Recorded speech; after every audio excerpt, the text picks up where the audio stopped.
Hi friends, எல்லோருக்கும் வணக்கம். இன்றைக்கி நாம் என்ன செய்ய போகிறோன்னா கொள்ளு துவையல் தாங்க. உடம்புக்கு ரொம்ப நல்லது. இப்போ இதை எப்படி செய்யலான்னு வாங்க பார்க்கலாம்.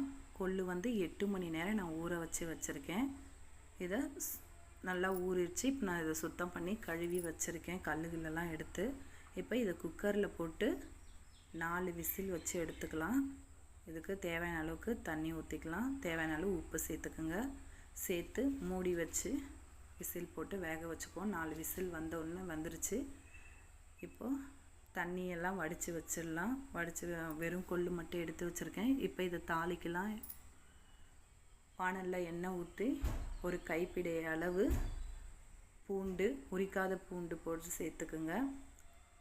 ஒரு கப்பு சின்ன வெங்காயம், கொஞ்சம் கறிவேப்பிலை, தனியா, காஞ்ச மிளகாய், கொத்தமல்லி மொத்தமாக சேர்த்து வதக்கிக்குங்க.